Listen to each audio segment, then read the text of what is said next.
संभावनाएं, आपकी परीक्षाएं स्टार्ट होने वाली हैं। आप लोगों के लिए मैं एक नया चैप्टर लेके आया हूँ। नेपाल अपना चैप्टर चल रहा था, नेपाल के भौतिक भाग, नेपाल की नदियाँ, नेपाल की आपकी जो विभिन्न प्रकार की जो नदियाँ हैं, आपकी विभिन्न प्रकार की जलवायु है, ये चैप्टर अपन ने पहले की क्लास में पढ़ चुके हैं। आज आपको नया टॉपिक है नेपाल का, नेपाल के आर्थिक विकास की समस्या। नेपाल में क्या है कि पूरा भाग आपका बताया कि पर्वतीय क्षेत्र है, तो नेपाल में आर्थिक विकास है, वहाँ के आर्थिक विकास में किन किन समस्याओं का सामना करना पड़ रहा है, आपका ये नया टॉपिक है। ये पूरा टॉपिक आपकी परीक्षा में सीधा प्रश्न पूछा जाता है इसमें कि नेपाल के आर्थिक विकास में कौन कौन सी समस्याएं आती है, इसका वर्णन कीजिए। ऑनलाइन क्लास में आपका स्वागत है। मैं डॉक्टर गजेंद्र सिंह शेखावत मोता महाविद्यालय साधुपुर से आपका स्वागत करता हूं। आज नेपाल के आर्थिक विकास की समस्या है, तो प्रति व्यक्ति आय, साक्षरता, कृषि उत्पादन, औद्योगिकरण का स्तर, नगरीकरण आदि आर्थिक विकास के पर्याय होते हैं। यदि इन तत्वों का विकास हो तो आर्थिक विकास संभव है, परंतु नेपाल के आर्थिक विकास में इन जटिल समस्याएं आड़े आ रही हैं, जो कि निम्नलिखित हैं। जैसे नेपाल के आर्थिक विकास में कृषि विकास की समस्याएं, औद्योगिकरण की समस्याएं, अविकसित परिवहन जलमार्ग आपका मार्ग है, प्रतिकूल भुगतान संतुलन, उच्च जनसंख्या वृद्धि, असंतुलित विकास और पारिस्थितिकी असंतुलन। ये निम्नलिखित मोटे रूप में आर्थिक विकास के लिए ये समस्याएं हैं, जिसके कारण से नेपाल है औद्योगिकरण की दृष्टि से, नगरीकरण की दृष्टि से पिछड़ा हुआ देश है। पहला अपन टॉपिक लेते हैं कृषि विकास की समस्याएं। नेपाल में क्या क्या कृषि विकास है और कृषि विकास के पिछड़ेपन के क्या कारण है। तो नेपाल क्या है, कृषि विकास के दो पक्ष देखने को मिलते हैं, जो या तो क्या है, कृषि का विकास किस प्रकार से हो सकता है, क्षेत्रफल में वृद्धि द्वारा, या तो क्षेत्रफल में वृद्धि करते, या प्रति हेक्टेयर उत्पादन में वृद्धि करती, उत्पादन में वृद्धि। इसके द्वारा क्या किया जा सकता है, कृषि विकास किया जा सकता है। इसमें से जो दो पक्ष आपका है, क्षेत्रफल को बढ़ाकर, क्षेत्रफल में वृद्धि करके, या प्रति हेक्टेयर उत्पादन में वृद्धि करके। तो जो नेपाल है, नेपाल में अभी जो प्रथम पक्ष है, कौन सा पक्ष है, क्षेत्रफल में वृद्धि, प्रथम पक्ष है, इसकी संभावना नहीं है, क्योंकि यह यदि इन वनों को काट दिया जाएगा, कृषि क्षेत्र का विस्तार किया जाएगा है, तो इससे पारिस्थितिकी असंतुलन होगा, पारिस्थितिकी जो संतुलन है वो भंग हो जाएगा। अतः प्रति हेक्टेयर उत्पादन को बढ़ाया जाएगा। यदि इससे क्या होगा, पारिस्थितिकी असंतुलन हो जाएगा, इसलिए क्या किया जाएगा, प्रति हेक्टेयर उत्पादन में वृद्धि की जाएगी। प्रति हेक्टेयर उत्पादन में वृद्धि की जाए, यहाँ उत्पादन में वृद्धि जो संभाव्यता है और विकास स्तर है उसमें काफी अंतर देखने को मिलता है। संभाव्यता में और जो विकास स्तर है, संभावना में और वास्तविकता में अंतर पाया जाता है। विकास के स्तर में अंतर पाया जाता है, संभावना में अंतर पाया जाता है। ये अंतर 1971-72 से 2010-11 यदि इन आंकड़ों को देखें तो जो खाद्यान्न फसल है, इसके संपूर्ण क्षेत्रफल में जो 17.5% की वृद्धि की गई, खाद्यान्न फसल क्या क्षेत्रफल में वृद्धि की गई 1971-72 से लेकर जो 2010-11 में जो क्षेत्रफल है, इस क्षेत्रफल खाद्यान्न फसल के जो क्षेत्रफल में इतनी 17.5% की वृद्धि की गई। लेकिन जबकि जो इस काल में उत्पादन में जो वृद्धि हुई थी, वो उत्पादन में वृद्धि क्या हुई, आपकी 14.5% की ही वृद्धि हुई। उत्पादन में वृद्धि क्या है, कम हुई है। क्षेत्रफल का विस्तार ज्यादा किया गया है, उत्पादन की मात्रा है वो कम हुई है, पर्वतीय क्षेत्रों में जो खाद्यान्न फसलों के अंतर्गत जो कृषि का क्षेत्र आया, उसमें जो ह्रास हुआ वो आपका कितना हुआ क्षेत्रफल में ह्रास। पर्वतीय क्षेत्र में जो खाद्यान्न फसल है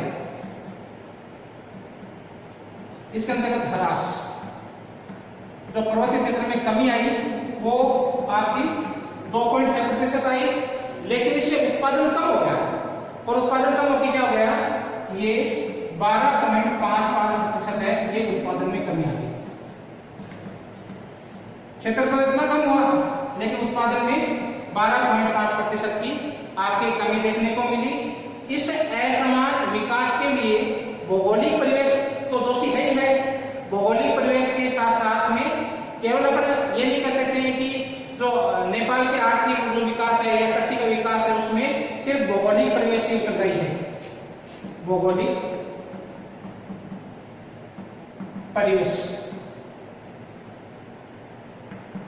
ये भौगोलिक परिवेश की चौथाई नहीं है, इसके साथ साथ में यहाँ पर अन्य कारक हैं जो भी मुख्य रूप से आपका जो व्यवस्थात्मक तत्व है उनकी उपलब्धता के स्तर में भी कमी देखने को मिलती है। क्या है, अवस्थात्मक तत्व, जो स्ट्रक्चर है वहां का अवस्थात्मक तत्व है, अवस्थात्मक तत्व में इनमें भी कमी देखने को मिलती है। इनमें भी कमी है, इनकी अनुपलब्धता का स्तर भी कम पाया जाता है। कृषि में न्यूनतम उत्पादन होने के कारण नेपाल एक कृषि प्रधान देश होते हुए भी यहाँ अन्य देशों से क्या करना पड़ता है, इसको खाद्यान्न का आयात करना पड़ता है, आयात की मात्रा बढ़ती है। नेपाल क्या है, पूरा कृषि प्रधान देश है, कृषि प्रधान देश होते हुए भी क्या करना पड़ रहा है, खाद्यान्न का आयात करना पड़ रहा है, दूसरे देशों पर निर्भर है, दूसरे देशों को मंगाना पड़ रहा है। आयात का जो बोझ है, आयात खाद्यान्न है, खाद्यान्न के आयात का बोझ है वो लगातार बढ़ रहा है, खाद्यान्न का स्तर है वो लगातार दूसरे देशों से जो मंगाना पड़ रहा है, आयात करना पड़ रहा है खाद्यान्न को, वो बहुत अधिक मात्रा में करना पड़ रहा है। कृषि प्रधान देश होते हुए उत्पादन कम है, प्रति व्यक्ति जो आपका है उत्पादन का स्तर है वो कम है, इसलिए क्या है कि दूसरे देशों से जो खाद्यान्न का आयात करना पड़ता है। तो कुल मिला के क्या है, अभी भी कृषि का क्या है, क्षेत्र पिछड़ा हुआ है। दूसरा पॉइंट इसमें है, जो समस्या है औद्योगिकरण की समस्या। औद्योगिकरण की समस्या में औद्योगिक उत्पादों में उत्पादन प्रक्रिया मूल्य, यदि जिस क्षेत्र में क्या है कि औद्योगिक क्षेत्र अधिक है या उद्योगों का विकास अधिक हुआ है, वहां उत्पादन प्रक्रिया मूल्य प्रतिशत अधिक होता है। उत्पादन प्रक्रिया मूल्य, जिस क्षेत्र का औद्योगिक विकास अधिक हो गया है, जिस क्षेत्र का औद्योगिक विकास अधिक हुआ है, वहां पर उत्पादन प्रक्रिया मूल्य है वो भी बढ़ेगा।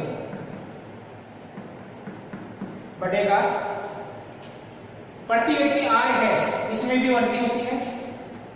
यदि जिस क्षेत्र का क्या औद्योगिक विकास अधिक होगा तो उस क्षेत्र में क्या होगा, प्रति व्यक्ति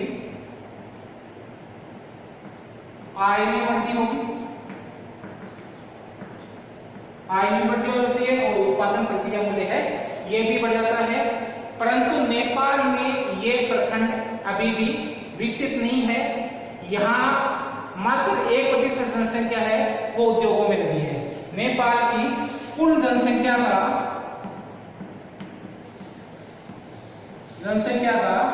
1% भाग ही उद्योगों में लगा है।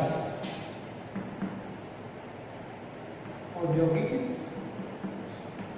कार्यों में लगा है, 1% जनसंख्या है वही उद्योगों में लगी हुई है। प्रति व्यक्ति यहाँ आय है वो कम है। इस न्यून औद्योगिक विकास का मुख्य कारण है दुर्बल खनिज संसाधनों पर आधारित, क्योंकि नेपाल है उसमें खनिज है। आपको खनिज वाला चैप्टर बताया था, उसमें बताया था कि यहाँ खनिज की उपलब्धता कम है। जो आपको इससे पहले जो चैप्टर है, इससे पहले मैंने आपको खनिजों का, कृषि का, जलवायु का, वनस्पति का चैप्टर करा दिया। तो उसमें आपको बताया था कि यहाँ पर क्या है कि न तो कृषि का उत्पादन अधिक होता है, न ही खनिज अधिक निकलते हैं। तो यदि पूरे उद्योग किस पर आधारित होते हैं, या तो खनिजों पर आधारित होंगे या आपके क्या उद्योग उद्योग है वो कृषि पर आधारित होते हैं। तो नेपाल में खनिजों की दुर्बलता के कारण से जो उद्योग हैं उनका विकास नहीं हो पाया है। क्या है? खनिजों की कमी है। खनिजों की कमी के कारण उद्योगों का विकास नहीं हो पाया है। खनिजों की क्या है? दुर्बलता है, कमी है। नेपाल में कोई भी उद्योग है वो खनिजों के अत्यधिक पर्याप्त मात्रा नहीं होने के कारण से जो उद्योगों को आधार मिलता है खनिजों से, वो उसके कारण से कोई भी क्या है, नेपाल में कोई भी उद्योग खनिज नहीं निकलता है। पर्याप्त खनिज नहीं निकलने के कारण से कोई भी उद्योग है उसको आधार या सुदृढ़ आधार नहीं मिल पाया है, या औद्योगिकीकरण को सुदृढ़ आधार नहीं मिल पाया है। खनिज नहीं है तो उद्योगों को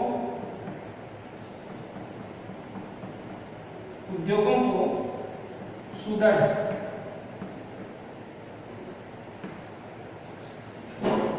आधार नहीं मिल पाया है। किसके कारण से? खनिज नहीं है। खनिज नहीं है तो उद्योगों को सुदृढ़ आधार पे नहीं मिला पाया है, औद्योगिकरण नहीं हो पाया है। औद्योगिकरण नहीं हो पाया है, नहीं हुआ। इसके साथ साथ में खनिज तो है नहीं, कृषिगत उत्पादन भी अधिक नहीं होने के कारण, कृषि का उत्पादन भी अधिक नहीं होने के कारण से कृषि आधारित उद्योगों को भी बढ़ावा नहीं मिला है। कृषि आधारित उद्योगों का भी विकास कम हुआ है, कम विकास हुआ है, क्योंकि कृषिगत उत्पादन है में कमी है। इस कारण से जो कृषि आधारित उद्योग हैं उनको भी बढ़ावा नहीं मिल पाया है। इसके साथ साथ में पूंजी की भी कमी है, पूंजी की कमी, पूंजी की कमी भी नेपाल में पाई जाती है। नेपाल के लोगों के पास धन की कमी है, पूंजी का अभाव होने के कारण से भी औद्योगिक विकास नहीं हो पाया है, आगे आ रहा है। कृषिगत विकास ही यहाँ के औद्योगिकरण का आधार है। यदि कृषिगत जो भी उद्योग लगे हैं, कृषिगत आधार के उद्योग हैं या कृषि का विकास है, यदि कृषि का विकास कर लिया जाए तो औद्योगिक विकास हो सकता है। कृषि का यदि विकास कर दिया जाए तो उद्योगों का विकास संभव है। आर्थिक विकास की तीसरी समस्या है अविकसित परिवहन मार्ग। अविकसित परिवहन मार्ग के अंतर्गत मुख्य रूप से आपका जो अविकसित परिवहन मार्ग है, अविकसित परिवहन मार्ग में जो आपको पता है कि नेपाल जो पूर्वी भाग है, ये पूरा भाग आपका क्या है, आपका पर्वतीय क्षेत्र है। नेपाल का जो पूर्वी ऊपर वाला भाग है, ये आपका जो उत्तरी भाग है, ये पूरा आपका क्या है कि पर्वतीय क्षेत्र है। पर्वत प्रधान होने के कारण से, उच्चावच के कारण से नेपाल के जो यातायात है उसके विकास है उसमें बाधा उत्पन्न कर रहा है। पर्वत प्रधान उच्चावच के कारण नेपाल यातायात की काफी पिछड़ा हुआ है। यद्यपि कुछ वर्षों से यहाँ पर विदेशों से जो अंतर्राष्ट्रीय सहयोग दिया जा रहा है, मुख्य रूप से जो चीन है, चीन और भारत में क्या है कि इनके आर्थिक विकास की गति को, इनके जो परिवहन मार्ग की संरचना को काफी उन्होंने विकास किया है।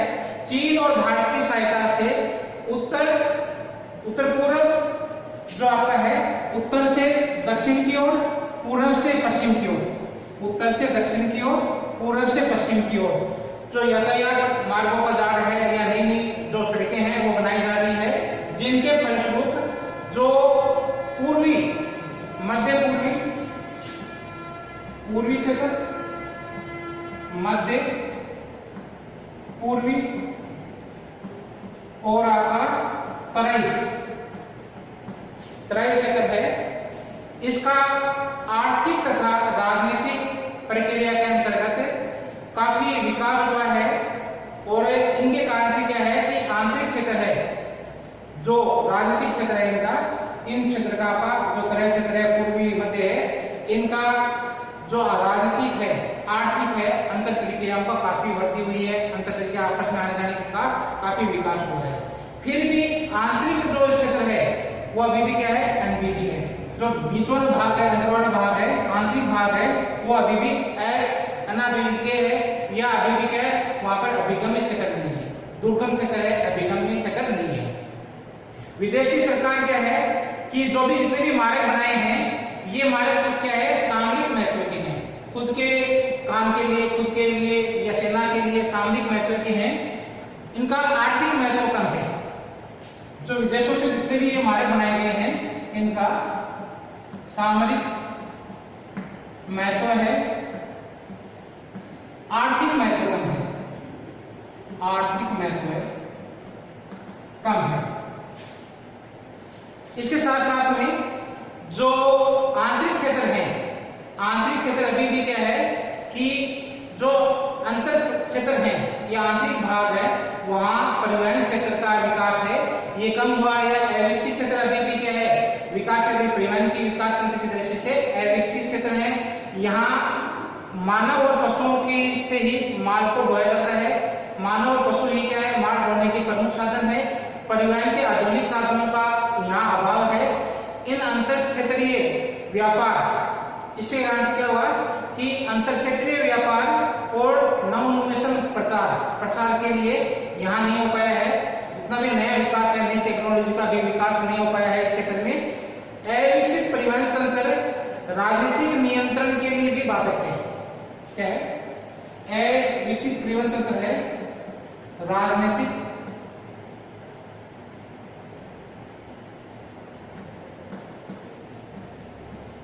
राजनीतिक विकास के लिए या राजनीतिक जो कंट्रोल है वो नहीं हो पाता है, नियंत्रण नहीं हो पाता है। कृषि का जो प्रतिरूप है वो बिखराव के कारण से, सड़कों की अनुपलब्धता आदि के कारण से क्या है कि उत्पादन प्रक्रिया यदि आवश्यकता से अधिक उत्पादन हो जाता है तो उनका भी क्या है जो बाजार तक नहीं पहुंच पाती है। कृषि प्रतिरूप का बिखराव होने से, अलग अलग जगह पर बिखराव होने से और परिवहन साधनों का विकास नहीं होने के कारण से क्या है कि उत्पादन यदि अधिक है, उत्पादन अतिरेक होने पर भी बाजार तक नहीं पहुंच पाता है। क्या क्या है आपके, कृषि का उत्पादन यदि अधिक हो गया लेकिन परिवहन के साधन नहीं है, परिवहन के साधन नहीं है तो वहां पर क्या उत्पादन अधिक होने पर भी बाजार तक नहीं पहुंच पाएगा और कृषि का जो व्यापारीकरण है उस व्यापारीकरण को बल नहीं मिलता है, कृषि के व्यापारीकरण को बल नहीं मिलता है। इसको परिवहन साधनों की कमी के कारण से कृषि का जो व्यापार है या व्यापारीकरण है उसको महत्व नहीं मिल पाता है, बल नहीं मिल पाता है। इसी प्रकार से आपकी चौथी जो आपकी इसमें है नेपाल की समस्या, प्रतिकूल भुगतान संतुलन। प्रतिकूल भुगतान संतुलन का मतलब है, नेपाल भुगतान संतुलन का मतलब है आयात कितना हुआ, निर्यात कितना किया, किन किन सामानों का निर्यात किया, किन किन सामानों का आयात किया आपने। तो नेपाल है, नेपाल में आयात निर्यात व्यापार संरचना यदि देखने हैं क्या है, प्रतिकूल भुगतान संतुलन में आयात निर्यात संरचना, यदि नेपाल की आयात निर्यात संरचना को देखा जाए तो इसमें काफी अंतर देखने को मिलता है। निर्यात जो वस्तु, आयात जो वस्तु है वो अलग अलग की जाती है, आयात में और निर्यात इनमें अलग अलग वस्तुओं का उत्पादन किया जाता है। निर्यात में जहां ये देश को निर्यात करेगा ये प्राथमिक जो उत्पादन है, जो कच्चा माल है उसका उत्पादन करके उसको विदेशों में बेचता है, निर्यात करता है, उसका प्राथमिक वस्तुओं का उत्पादन करता है, ये प्राथमिक उत्पादों का उत्पादन करता है। और जबकि ये आयात दूसरे देशों से आयात करता है विनिर्माण। मतलब क्या हुआ कि माल का जो ये निर्यात करेगा ये तो कच्चा माल में करेगा जो कृषि आधारित है, इस कृषि आधारित उद्योगों जो आपके क्या है उत्पादन है इसका क्या कर देता है, ये दूसरे देशों को निर्यात करता है। जबकि जो आयात है, आयात में विनिर्माण उद्योग या विनिर्माण जो बनी हुई वस्तु है, जो आपके तैयार वस्तु है उनकी प्रधानता है। विनिर्माण वस्तुओं की प्रधानता, इनकी प्रधानता रहती है। जो प्राथमिक उत्पाद है उनका क्या है, अंतर्राष्ट्रीय क्षेत्र है, उसमें प्रतिस्पर्धा का सामना करना पड़ता है। परिणाम स्वरूप निर्यात जो है, जो निर्यात आय है वो अस्थिर है, क्योंकि क्या है, अंतर्राष्ट्रीय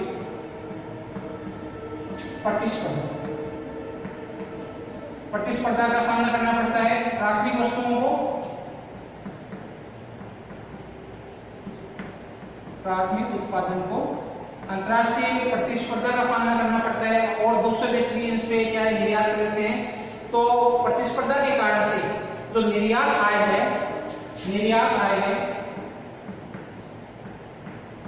जो निर्यात आय हुई वो अस्थिर है, स्थिर नहीं है, मूल्य स्थिर नहीं है। कई बार मूल्य कम मिल जाते हैं, कई बार ज्यादा मिल जाते हैं, स्थिर नहीं है। जबकि क्या है, जो सन 2010 में कुल जो आपका निर्यात किया गया या आयात किया गया, वो उसका जो बीच का डिफरेंस है वो अलग अलग रहा। 1900 जो आपका 2010 है, 2010 में क्या है कि संपूर्ण जो आयात किया गया, आयात ये 890 मिलियन डॉलर, इसका क्या किया गया, वस्तुओं का आयात मूल्य है। और निर्यात मूल्य है 2010 में ही निर्यात किया गया 290 मिलियन डॉलर। इस प्रकार से देखो दोनों में अंतर कितना है, आयात कितना है, क्या मूल्य का किया गया, और निर्यात है वो बहुत ही कम मूल्य का है, वो निर्यात किया गया। दोनों के बीच में अंतर बहुत अधिक है। इस प्रकार से ये जो आपका है, इससे स्पष्ट हो जाता है कि जो अर्थव्यवस्था है यहाँ की, उस पर इसका क्या है, प्रतिकूल प्रभाव पड़ रहा है। आयात और निर्यात में अंतर और बढ़ रहा है, जिसके परिणाम स्वरूप घाटा है, ये घाटा बढ़ता जा रहा है, घाटा बढ़ता जा रहा है। आयात निर्यात में अंतर के कारण से क्या है, ये घाटा बढ़ता जा रहा है। तो घाटे की व्यवस्था के कारण से, घाटे की जो अर्थव्यवस्था के कारण से बचत को प्रोत्साहन नहीं मिल पाता है, और जो नई पूंजी निवेश है उसकी दर है वो न्यूनतम हो जाती है। पूंजी निवेश की दर है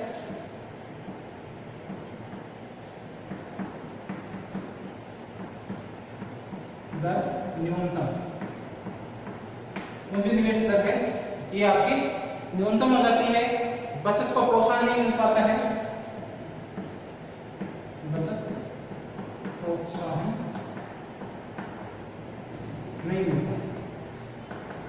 इस कारण से ये जो आपके प्रतिकूल भुगतान संतुलन की व्यवस्था है, इसमें के कारण से भी नेपाल के जो आर्थिक विकास है, नेपाल का आर्थिक विकास है, इसमें समस्या उत्पन्न हो जाती है। आर्थिक विकास में जो पांचवा आपका समस्या है, उच्च जनसंख्या वृद्धि। नेपाल की जो जनसंख्या वृद्धि है वो अत्यधिक तीव्र गति से बढ़ रही है, ये भी उसके आर्थिक विकास है उसमें बाधा का काम कर रही है।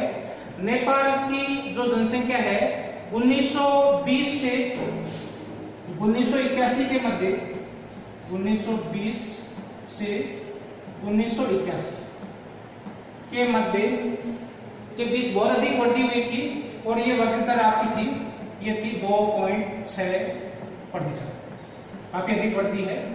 तो नेपाल में 1920 से 1981 के बीच में जनसंख्या की वृद्धि है वो 2.6 गुना वृद्धि हुई। जो अत्यधिक वृद्धि हुई, बहुत अधिक वृद्धि हुई थी, तीव्र जनसंख्या वृद्धि के कारण यहाँ प्रति व्यक्ति आय न्यूनतम होगी। तीव्र जनसंख्या वृद्धि के कारण जो प्रति व्यक्ति आय है, प्रति व्यक्ति आय में कमी हुई, क्योंकि जनसंख्या यदि बढ़ रही है तो प्रति व्यक्ति आय में निश्चित रूप से कमी आएगी, और ये न्यूनतम जनसंख्या जो बढ़ती होने के कारण से जो प्रति व्यक्ति आय है ये न्यूनतम होकर क्या होगी, ये 0.2 जो आपकी 0.2% वार्षिक होगी, वार्षिक बहुत अधिक कमी आएगी इसमें। प्रति व्यक्ति जो आय है, वार्षिक आय है इसमें कमी देखने को मिली है। अतः कृषि पर जो भार है जनसंख्या का वो लगातार बढ़ रहा है। कृषि पर ही जो बढ़ती हुई जनसंख्या का भार बढ़ रहा है, जहां पहले से ही जनसंख्या का भार इस पर अधिक है और लगातार जनसंख्या और बढ़ रही है तो जनसंख्या का भार और अधिक इस पर बढ़ रहा है। इस जो जनसंख्या है तो जनसंख्या को नियंत्रण करने के लिए वहां की सरकार है वो नियंत्रण प्रयास कर रही है। इस प्रयास के बावजूद भी यहाँ जनसंख्या है उसमें कोई भी कमी नहीं आ रही है। जनसंख्या की बात करें अपन तो देखो 1965 से 1973 के मध्य है जो जनसंख्या की वृद्धि है, वार्षिक वृद्धि दर है वो आपकी 2.6। इसके बाद में 73 से लेकर आपके 91 तक 2.7 वार्षिक वृद्धि दर है।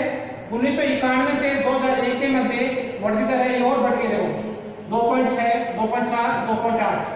और ऐसा माना जा रहा है कि यदि जनसंख्या कंट्रोल कर ली जाएगी और सरकार बिल्कुल ध्यान दे रही है और वहां की जनता भी जागरूक हो जाएगी तो 2040 तक वहां पर है जो वार्षिक दर है उसको लाने का प्रयास कर रहे हैं 1% तक।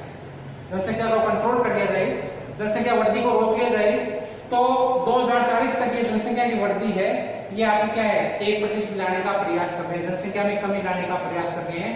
ये जनसंख्या वृद्धि दर है इसमें कमी का प्रयास कर रहे हैं लेकिन अभी भी जनसंख्या है वो लगातार बढ़ रही है और यदि जनसंख्या बढ़ेगी तो जनसंख्या का भार है किस में पड़ेगा, वहां की कृषि में पड़ेगा। आर्थिक संसाधनों की न्यूनता और तीव्र जनसंख्या वृद्धि के फलस्वरूप एक तो क्या है आर्थिक संसाधनों की कमी है और जनसंख्या लगातार बढ़ रही है। इससे वहां जो जनसंख्या है जिसके फलस्वरूप वहां के व्यक्तियों की जो जनसंख्या की गुणवत्ता है वहां की उसमें वृद्धि नहीं हो पा रही है। क्या हो रही है गुणवत्ता में वृद्धि नहीं हो पा रही है, गुणवत्ता का ह्रास हो रहा है, गुणवत्ता में कमी, जनसंख्या की गुणवत्ता में कमी आ रही है, जनसंख्या बढ़ रही है, संसाधन है नहीं तो गुणवत्ता में कमी आ रही है। जन्म दर और मृत्यु दर का असंतुलन है वो भी दोनों ही तीव्र है। जन्म दर है आपकी जन्म दर है 38.8 प्रति हजार जो व्यक्ति है उस पर आपकी जनसंख्या की जो जन्म दर है वो आपकी प्रति ये 38.8% प्रति हजार है। इसी प्रकार से जो मृत्यु दर है, मृत्यु दर में क्या है कि आपकी तीव्र है ये 18.4% प्रति हजार। ये कब की है 2011 के अनुसार। तो इन दोनों में भी क्या है तीव्र वृद्धि या और अधिक में क्या है वृद्धि हो रही है या ये उच्चतम है, दोनों ही क्या है उच्चतम, दोनों की दरों में क्या है उच्चतम देखने को मिलती है। जीवन प्रत्याशा जो लोगों का जीवन की औसत आयु है वो क्या है जीवन प्रत्याशा,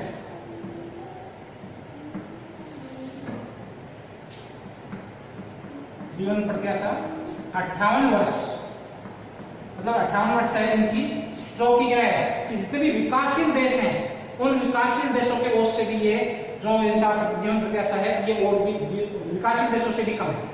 जनसंख्या वृद्धि के साथ साथ यहाँ पर जो वितरण है उसमें भी असमानता देखने को मिलती है। अगला आपकी समस्या है इसमें जो असंतुलित विकास, नेपाल में क्या है असंतुलित विकास हुआ है। नेपाल में जो विकास है उसमें प्रादेशिक विषमता देखने को मिलती है। प्रादेशिक विषमता, विकास में प्रादेशिक विषमता देखने को मिलती है। प्रदेश विशेष में ये विकास की दर है ये अलग अलग है। जो प्रदेश है आपका जो प्रादेशिक विकास है नेपाल का आपको बताया था जो ये ऊपर वाला भाग है उत्तरी भाग है ये पूर्व भाग क्या है पर्वतीय है, जबकि जो उसका दक्षिणी भाग है ये पूर्व किसका है ये तराई क्षेत्र है। इन दोनों में क्या विकास की दर में अंतर देखने को मिलता है। पर्वतीय भागों में विकास कम हुआ है, कई सारे कारण अभी बताऊंगा, जबकि जो आपका ये तराई वाला क्षेत्र है, नीचे वाला तराई वाला क्षेत्र है, यहाँ आर्थिक विकास है उसकी गति अधिक तीव्र रही है। दोनों में अंतर देखने को मिलता है।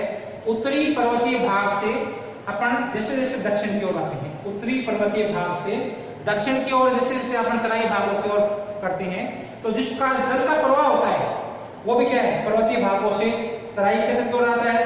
मतलब क्या हुआ, उत्तर से दक्षिण की तरफ आ रहा है। तो जल प्रवाह के समान जो विकास का प्रवाह है वो भी क्या है, उत्तर से दक्षिण की ओर बढ़ रहा है।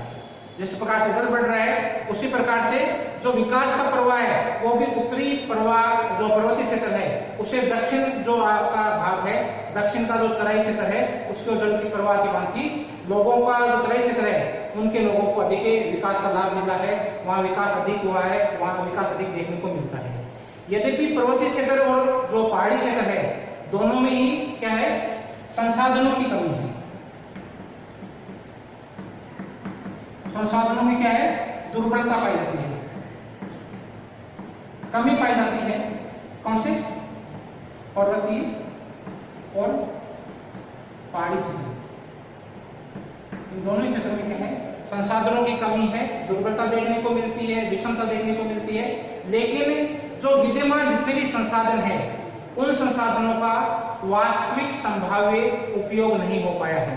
जितना उपयोग उनका होना चाहिए उतना इनका उपयोग नहीं हो पाया है। जहां पर जो भी संसाधन मिलते हैं उनका संभाव्य उपयोग नहीं हो पाया है।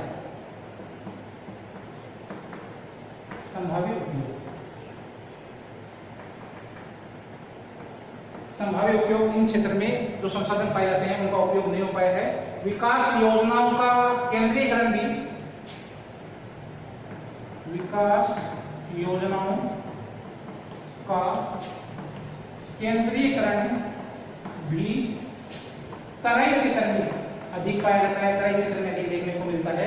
विकास की जितनी भी योजनाएं हैं उन विकास योजनाओं का क्षेत्र भी क्या है, मुख्य रूप से तराई का क्षेत्र है, वो वहां देखने को मिलता है।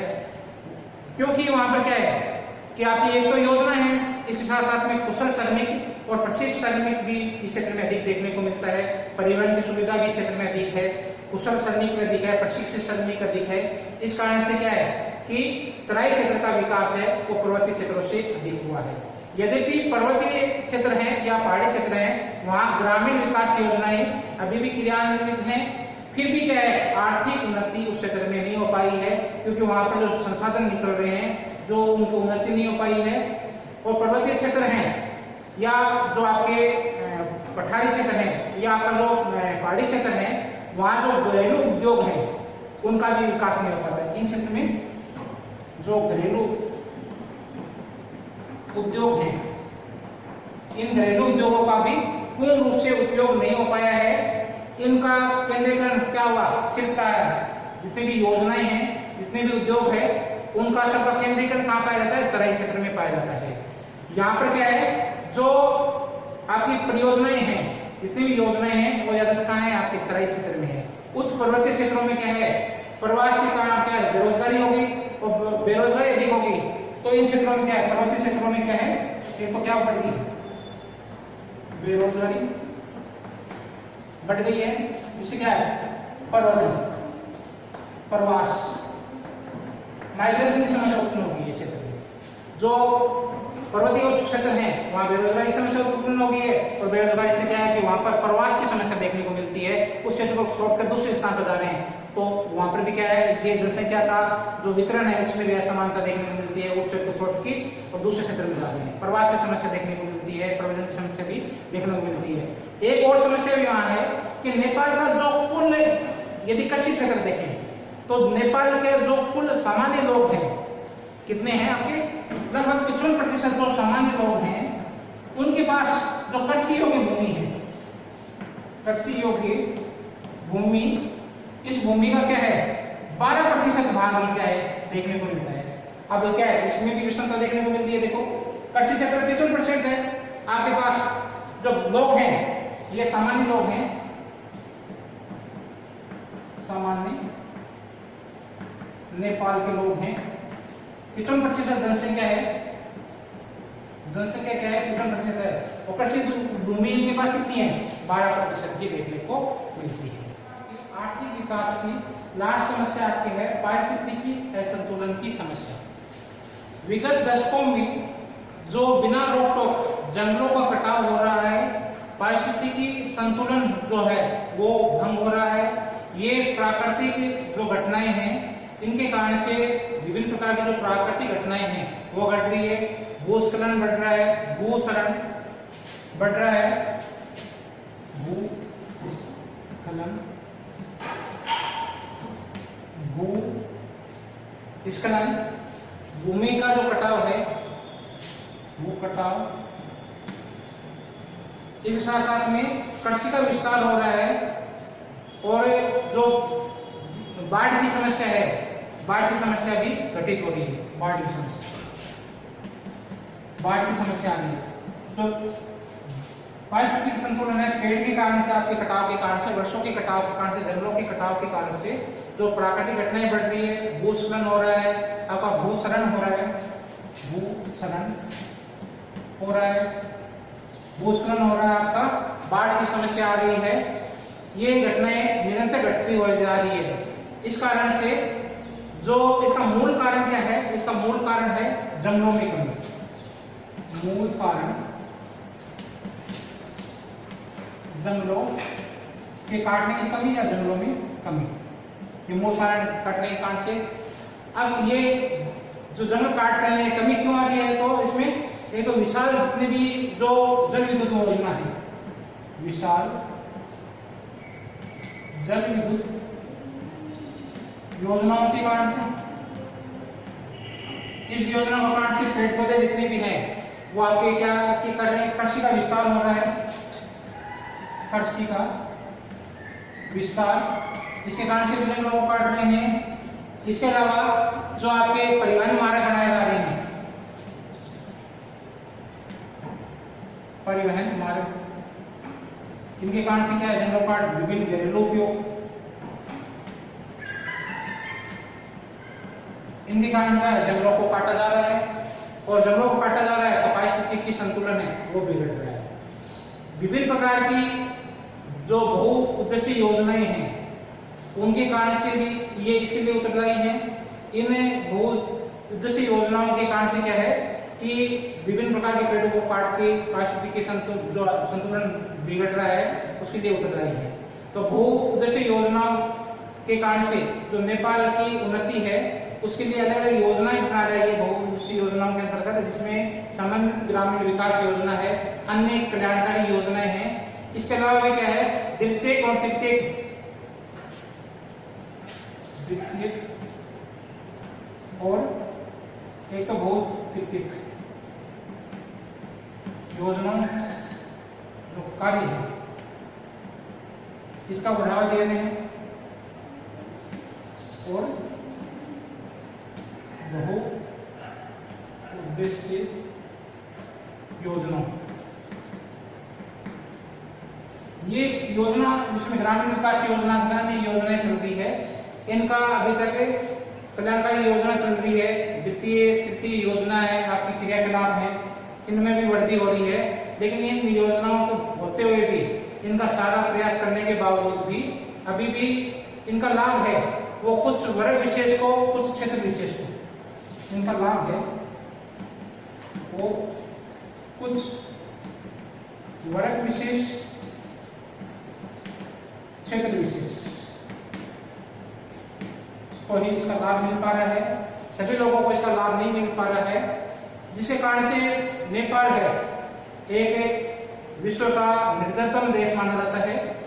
वर्ल्ड बैंक जो एक रिपोर्ट तैयार करती है, डेवलपमेंट रिपोर्ट तैयार करती है, तो उसके अनुसार 1993 में ये निर्धन न्यूनतम जो न्यूनतम आय है या जो न्यूनतम आपकी आय है, न्यूनतम आय वाला